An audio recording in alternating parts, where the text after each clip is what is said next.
Hello guys, Anorak here, and I'm showing you guys two Pearlescent weapons that are the same, the straight shooting Unforgiven and the 2 for Unforgiven. I'm sorry I didn't show the drop for these. I didn't, duplicate or anything like that. I officially got it, but now I'm going to show you guys some gameplay of it. I'm going to read you guys the wiki of the Unforgiven. The Unforgiven is, well, in my opinion, it's a weird pistol, I guess. It's really weird when it comes to, shooting and everything, but the wiki says the Unforgiven is a Pearlescent weapon. I need to stop saying weapon. Pearlescent pistol manufactured by Jakobs. The Unforgiven can be obtained randomly from any loot source, but has a higher chance to drop from human badasses. It can also use the Dahl and Vladof grips. The special weapon effects, it's a hell of a thing. Absurdly high damage, very low fire rate compared to similar Jakobs pistols, increased accuracy, 500% critical hit damage, and which is hidden, which is I guess they wanted to hide it. Very high recoil, even compared to other Jakobs weapons, and extremely slow accuracy recovery, like the elephant gun from Borderlands and in Borderlands 2. But the usage and description, the Unforgiven is an extremely powerful pistol. Fitting the true definition of a hand cannon, it boasts excellent damage and accuracy stats, coupled with unrivaled critical hit damage among pistols. However, its fire rate is very low for a Jakobs pistol, making it more suited to mid to long range combat. That said, it is an exceptional weapon for taking out enemy critical spots, and a variant with a long range scope is a very viable alternative to a sniper rifle. Well, I guess if you guys want a sniper rifle, go with the Unforgiven. If you guys want a Pearlescent sniper rifle, then use the Unforgiven. Screw the Storm, because the Storm doesn't really help.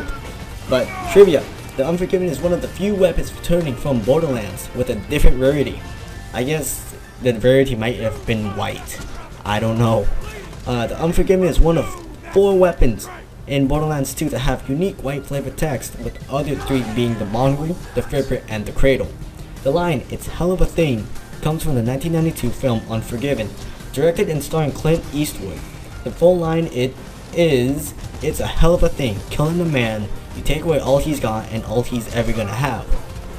So, I guess that kind of explains some stuff, but I highly recommend not going against Goliaths.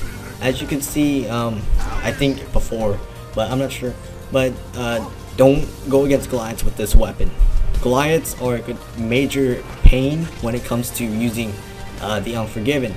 Any large enemies, for instance, like badasses, ultimate badasses, don't go against those with the Unforgiven unless you have any character spec to mainly focus on critical hits.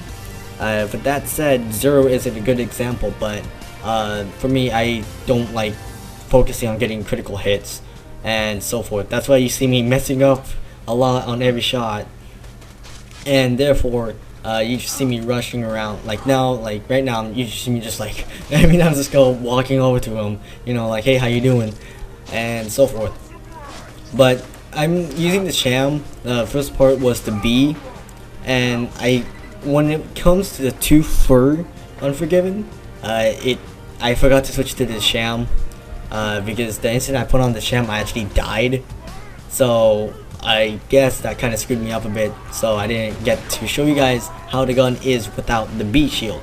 But I may make a separate video of it, since I really like Borderlands 2. But here, the straight shooting Unforgiven is really it just has more accuracy and fire rate. I think it was fire rate and accuracy, while the 2 for I think they were equal, or yeah, they were both equal when it comes to reload speed, recoil, and everything like that. But both of them had different fire rates, I think. But I really think the 2 for is a good one, but I should really talk about the straight shooting, since the straight shooting was my first Unforgiven that I actually got, and I used it a lot, really, if I was really trying to get critical hits. But it's really vital for this weapon to get critical hits, and you shouldn't really go against Goliaths, because I'm telling you, if you go for critical hits on Goliaths, you're dead. Because I tried this before. I was actually practicing with this weapon, and you got the worst out of me. Since whenever I record something, you get the worst. But since I wasn't using the bee for this part, the sham was okay, since I could actually walk around without, you know, worrying about my shields going down and me going down at the same time and whatnot. So now it kinda, you know, mix and matches a bit. I'm sorry for random jump cuts, because this is actually my first time really messing around with this type of stuff. I really didn't expect myself to do this, but you know, since I had 2 Unforgivens, why not? But you combine this weapon with Slag and the B shield, and you get the 2 for Prefix, then you're in luck, because that gun with those combination is pretty much good. But since with the high recoil and everything and slow fire rate, then you're pretty much screwed. Now here we have the 2 for Unforgiven. I have to say, I really enjoyed this gun. It's just that I attempted to kill a Goliath with it. That was a really bad idea on my side. But minus that, you just told me you should uncut Terrell. My bad. But I have to say, the 2 for you really need to be more accurate with shots. You have to make sure, you know, you get headshots, critical hits, anything like that, because that's what the weapon's mostly based upon. And since the damage is doubled, since you get 1 bullet for a price of, well, 1 bullet is a price of two bullets hitting at once, so you get double the damage. So that's why it is high on damage and higher on, you know, ammo capacity. But right now I have 14 rounds. So if you had a siren and did the extended clip one, and you will have, I really don't know how many you would have, but it's a really good weapon. If for like any class, it's just that, you know, it's just difficult, you know, aiming for critical hits and so forth. You see me, I tried to kill this guy, but he trapped me in the corner. I was really disappointed. I was like, crap, I'm so screwed. And never go against juggernauts. Don't go against big enemies like that guy. Look at him, he's fat, but he will just eat those bullets. But you know, go for marauders, go for midgets, go for any of those, you know, those easy to kill enemies. Since Goliaths, like if you use a sniper rifle on any of these guys, you know, you're good. But Unforgiven's different, since it's more like a bolt action rifle at the same time as in place of a pistol. But you know, in my opinion, it's really good. It has its ups and downs, so I guess it's like, you know, in the medium. I'm sorry I didn't show the sham at the same time with this, but I would have to say that with this weapon, it's more like, you know, if you can actually get your weapon, get critical hits and everything like that. See, look, midget's dead with the B shield. Yeah, I was trying to rush this, and see, look, if you just want to, look, see, the B shield is still good if you're going against, you know, normal enemies with the Unforgiven, and I'm using the beat on Captain again. And I attempted to kill him with it. Are you kidding me?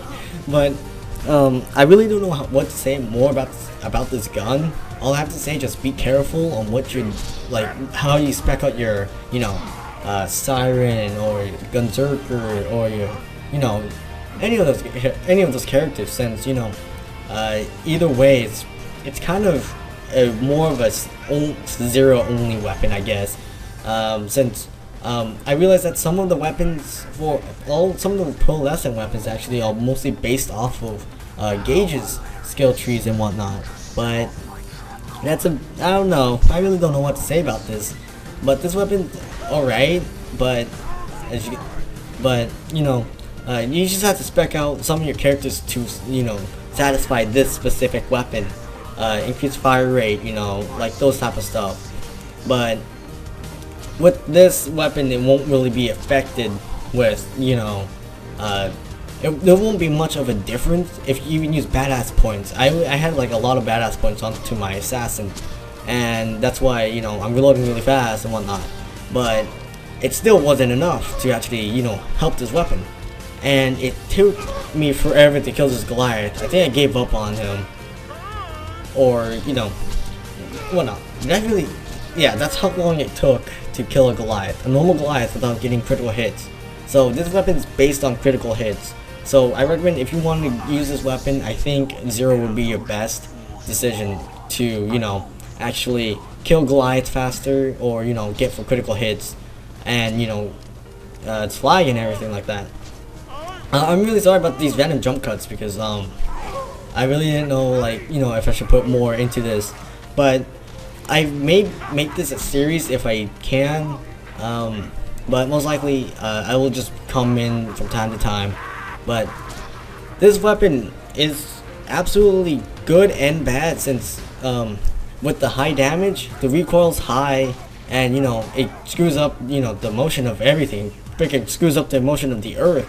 But, you know, between the straight shooting and, you know, and the twofer, I would have to say, I think the straight shooting one is really good with, you know, all like accuracy and everything, but I have to say my final verdict is, you know, going with the twofer Unforgiven. I'm not really sure why, since it wastes more ammo, but it makes you want to aim more. This is a comparison again, so I guess you guys have a good day.